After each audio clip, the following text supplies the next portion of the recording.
Pyhä Isä Jumala, me rukoilemme sinua, sinun pyhän poikasi, Jeesuksen Kristuksen, meidän Herramme ja vapahtajamme nimessä. Pyhitä meidät totuudessa, sinun sanasi on totuus. Kiitos, että sinä valvot ja toteutat sanasi meidän elämässämme. Jeesuksen nimessä. Aamen. Kolossalaisille 1. luku. Paavali, Jumalan tahdosta, Kristuksen Jeesuksen apostoli ja veli Timoteus. Kolossassa asuville pyhille ja uskoville veljille Kristuksessa. Armo teille ja rauha Jumalalta, meidän Isältämme. Me kiitämme Jumalaa, Herramme Jeesuksen Kristuksen Isää, aina kun rukoilemme teidän edestänne, sillä me olemme saaneet kuulla teidän uskostanne Kristuksessa Jeesuksessa ja rakkaudesta, mikä teillä on kaikkia pyhiä kohtaan. Me kiitämme häntä sen toivon tähden, joka teille on talletettuna taivaissa, ja josta jo ennen olette kuulleet sen evankeliumin totuuden sanassa, joka on tullut teidän tykönne, niin kuin se on myös kaikessa maailmassa, missä se kantaa hedelmää ja kasvaa. Samoin kuin teidänkin keskuudessanne, siitä päivästä alkaen, jona te kuulitte ja opitte tuntemaan Jumalan armon totuudessa, niin kuin te sen opitte Epafralta, meidän rakkaalta kanssapalvelijaltamme, joka on uskollinen Kristuksen palvelija teidän hyväksenne, ja joka myös on kertonut meille teidän rakkaudestanne hengessä. Sen tähden emme mekään siitä päivästä alkaen, jona sen kuulimme, ole lakanneet teidän edestänne rukoilemasta ja anomasta, että tulisitte täyteen hänen tahtonsa tuntemista kaikessa hengellisessä viisaudessa ja ymmärtämisessä, valtaaksenne Herran edessä arvollisesti, hänelle kaikessa otollisesti, kaikessa hyvässä työssä, hedelmää kantain ja kasvaen Jumalan tuntemisen kautta, ja hänen kirkkautensa väkevyyden mukaan kaikella voimalla vahvistettuina olemaan kaikessa kestäviä ja pitkämielisiä, ilolla kiittäen Isää, joka on tehnyt teidät soveliaiksi olemaan osalliset siitä perinnöstä, mikä pyhillä on valkeudessa. Häntä, joka on pelastanut meidät pimeyden vallasta ja siirtänyt meidät rakkaan poikansa valtakuntaan. Hänessä meillä on lunastus, syntien anteeksi saaminen. Ja hän on näkymättömän Jumalan kuva, esikoinen ennen kaikkea luomakuntaa, sillä hänessä luotiin kaikki, mikä taivaissa ja mikä maan päällä on, näkyväiset ja näkymättömät, olkoot ne valtaistuimia tai herrauksia, hallituksia tai valtoja, kaikki on luotu hänen kauttansa ja häneen. Ja hän on ennen kaikkia, ja hänessä pysyy kaikki voimassa. Ja hän on ruumiin, se on seurakunnan pää, hän, joka on alku, esikoinen kuolleista nousseiden joukossa, että hän olisi kaikessa ensimmäinen. Sillä Jumala näki hyväksi, että kaikki täyteys hänessä asuisi, ja että hän, tehden rauhan hänen ristinsä veren kautta, hänen kauttaan sovittaisi itsensä kanssa kaikki, hänen kauttaan kaikki, sekä maan päällä että taivaissa. Teidätkin, jotka ennen olitte vieraantuneet ja mieleltänne hänen vihamiehiensä pahoissa teoissanne, hän on nyt sovittanut poikansa lihan ruumiissa kuoleman kautta, asettaaksensa teidät pyhinä ja nuhteettomina ja moitteettomina eteensä. Jos te vain pysytte uskossa, siihen perustuneina ja siinä lujina, horjahtamatta pois sen evankeliumin toivosta, jonka olette kuulleet, jota on julistettu kaikessa luomakunnassa taivaan alla, ja jonka palvelijaksi minä, Paavali, olen tullut. Nyt minä iloitsen kärsiessäni teidän tähtenne, ja mikä vielä puuttuu Kristuksen ahdistuksista, sen minä täytän lihassani hänen ruumiinsa hyväksi, joka on seurakunta, jonka palvelijaksi minä olen tullut Jumalan armotalouden mukaan, joka minulle on annettu teitä varten, täydellisesti julistaakseni Jumalan sanan. Sen salaisuuden, joka on ollut kätkettynä ikuisista ajoista ja polvesta polveen, mutta joka nyt on ilmoitettu hänen pyhillensä, joille Jumala tahtoi tehdä tiettäväksi, kuinka suuri pakanain keskuudessa on tämä salaisuuden kirkkaus, Kristus teissä kirkkauden toivo.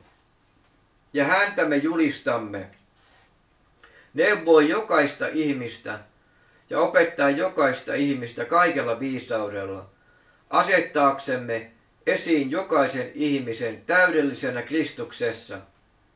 Sitä varten minä vaivaa näenkin, taistelen hänen vaikutuksensa mukaan, joka minussa voimallisesti vaikuttaa. 2. luku. Sillä minä tahdon, että te tiedätte, kuinka suuri kilvoittelu minulla on teidän tähtenne ja laodikelaisten ja kaikkien tähden, jotka eivät ole minun ruumiillisia kasvojani nähneet. Että heidän sydämensä yhteen liitettyinä rakkaudessa saisivat kehoitusta omistamaan täyden ymmärtämyksen koko rikkauden ja pääsisivät tuntemaan Jumalan salaisuuden Kristuksen, jossa kaikki viisauden ja tiedon aarteet ovat kätkettyinä.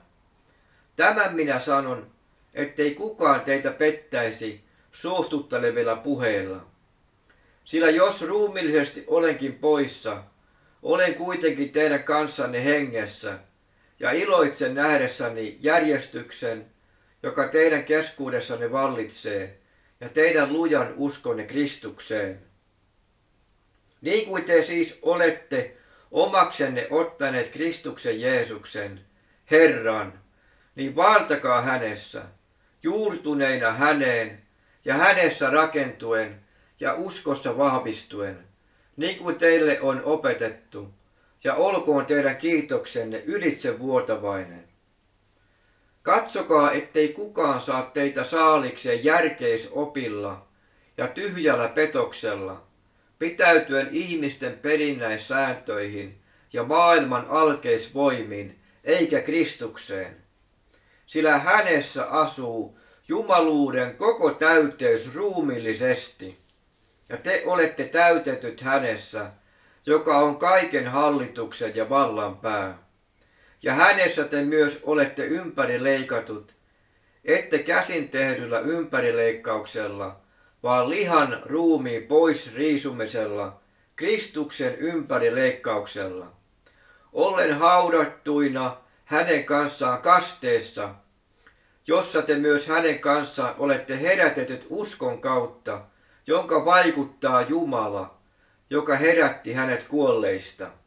Ja teidät, jotka olitte kuolleet rikoksiinne ja lihanne ympäri leikkaamattomuuteen, teidät hän teki eläviksi yhdessä hänen kanssaan, antaa meille anteeksi kaikki rikokset, ja pyyhki pois sen kirjoituksen säädöksineen, joka oli meitä vastaan ja oli meidän vastustajamme. Sen hän otti meidän tieltämme pois ja naulitsi ristiin. Hän riisui aseet hallituksilta ja valloilta ja asetti heidät julkisen häpeän alaisiksi.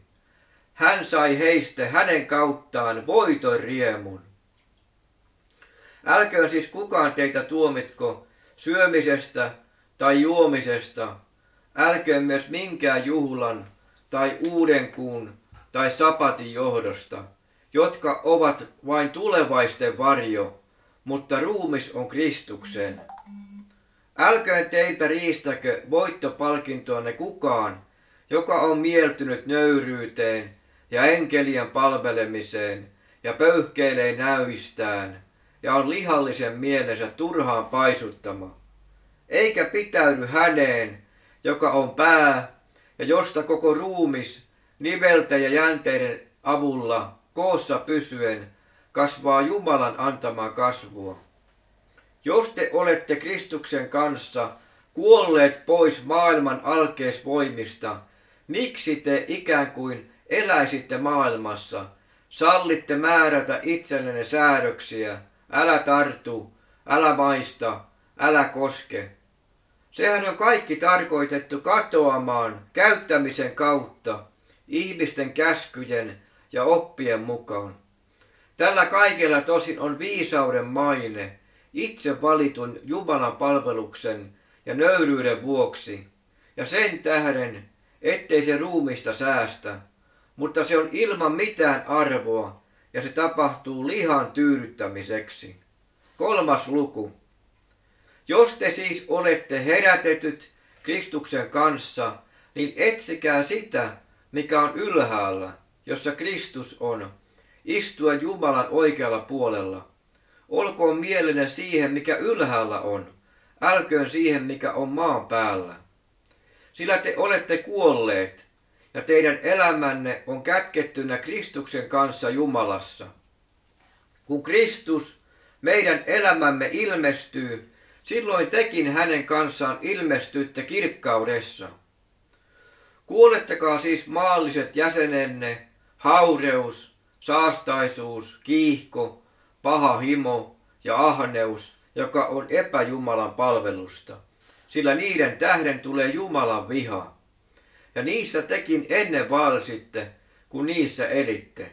Mutta nyt pankaa tekin pois ne kaikki, viha, kiivastus, pahuus, herjaus ja häpeällinen puhe suustanne. Älkää puhuko valhetta toisistanne, te jotka olette riisuneet pois vanhan ihmisen tekoinensa ja pukeutuneet uuteen, joka uudistuu tietoon luojansa kuvan mukaan. Ja tässä ei ole kreikkalaista eikä juutalaista, ei ympärileikkausta eikä ympärileikkaamattomuutta, ei barbaaria, ei skyyttalaista, ei orjaa, ei vapaata, vaan kaikki ja kaikissa on Kristus. Pukeutukaa siis te, jotka olette Jumalan valituita, pyhiä ja rakkaita, sydämelliseen armahtavaisuuteen, ystävällisyyteen, nöyryyteen, sävyisyyteen, pitkämielisyyteen. Kärsikää toinen toistanne ja antakaa toisellenne anteeksi, jos kenellä on moitetta toista vastaan. Niin kuin Herrakin on antanut teille anteeksi, niin myös te antakaa. Mutta kaiken tämän lisäksi pukeutukaa rakkauteen, mikä on täydellisyyden side. Ja vallitkoon teidän sydämissänne Kristuksen rauha, johon te olette kutsututkin yhdessä ruumiissa, ja olkaa kiitolliset. Runsaasti asukoon teissä Kristuksen sana, opettakaa ja neuvokaa toinen toistanne kaikessa viisaudessa, psalmeilla, kiitosvirsillä ja hengellisillä lauluilla, veisaten kiitollisesti Jumalalle sydämissänne. Ja kaikki, minkä teette sanalla tai työllä, kaikki tehkää Herran Jeesuksen nimessä, kiittäen Isää Jumalaa hänen kauttansa. Vaimot, olkaa miehillenne alamaiset, niin kuin sopii Herrassa. Miehet, rakastakaa vaimojanne, älkääkä olko heitä kohtaan katkerat. Lapset, olkaa vanhemmillenne kuuliaiset kaikessa, sillä se on otollista Herrassa. Isät, älkää kiihoittako lapsianne, etteivät he kävisi aroiksi. Palvelijat, olkaa maallisille isännille kaikessa kuuliaiset, ei silmän palvelijoina ihmisille mieliksi, vaan sydämen yksinkertaisuudessa peljäten Herraa. Kaikki mitä teette, se tehkää sydämestänne niin kuin Herralle, eikä ihmisille. Tietäen, että te saatte Herralta palkaksi perinnön, te palvelette Herraa Kristusta. Sillä se, joka tekee väärin, on saava takaisin, mitä on väärin tehnyt, ja henkilöön ei katsota. 4. luku. Isännät, tehkää palvelijoille mitä oikeus ja kohtuus vaatii, sillä te tiedätte, että teilläkin on Herra taivaassa. Olkaa kestäväiset rukouksessa ja siinä kiittäen valvokaa. Rukoilleen samalla meidänkin edestämme, että Jumala avaisi meille sanan oven puhuaksemme Kristuksen salaisuutta, jonka tähden minä myös olen sidottuna, että minä sen ilmoittaisin niin kuin minun tulee puhua. Vaelluksessanne olkaa viisaat ulkopuolella olevia kohtaan ja ottakaa vaari oikeasta hetkestä.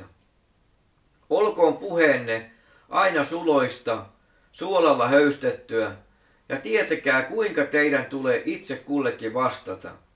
Kaikista minun oloistani antaa teille tiedon Tykikus, rakas veli ja uskollinen palvelija, minun kanssa palvelijani Herrassa. Hänet minä lähetän teidän tykönne juuri sitä varten, että saisitte tietää tilamme ja että hän lohduttaisi teidän sydämiänne. Ja myös Onesimuksen, uskollisen ja rakkaan veljen, joka on teikäläisiä. He ilmoittavat teille, kuinka täällä kaikki on. Teille lähettää tervehdyksen Aristarkus, minun vankitoverini, ja Markus, Barnabaan serkku, josta olette saaneet ohjeita. Jos hän tulee teidän tykönne, niin ottakaa hänet vastaan. Ja Jeesus, jota sanotaan Justukseksi, nämä ovat ympäri leikatuista ainoat, jotka ovat olleet minun auttajani työssä Jumalan valtakunnan hyväksi, ja he ovat olleet minulle lohdutukseksi. Tervehdyksen lähettää teille teikäläinen Epafras, Kristuksen Jeesuksen palvelija, joka rukouksissaan aina taistelee teidän puolestanne, että te pysyisitte täydellisinä ja täysin vahvoina kaikessa, mikä on Jumalan tahto. Sillä minä annan hänestä sen todistuksen, että hän näkee paljon vaivaa teidän hyväksenne ja niiden hyväksi, jotka ovat Laodikeassa, sekä niiden, jotka ovat Hierapolissa. Luukas, rakas lääkäri, lähettää teille tervehdyksen, niin myös Deemas. Tervehdys Laodikeassa oleville veljille ja Nymfalle sekä hänen kodissaan kokoontuvalle seurakunnalle. Ja kun tämä kirje on luettu teille, niin toimittakaa, että se luetaan Laodikian seurakunnassa ja että myös te luette Laodikeasta tulevan kirjeen. Ja sanokaa Arkipukselle, ottaa vaari virasta, jonka olet saanut Herrassa, että sen täysin toimitat. Tervehdys minulta, Paavalilta, omakätisesti. Muistakaa minun kahleitani. Armo olkoon teidän kanssanne.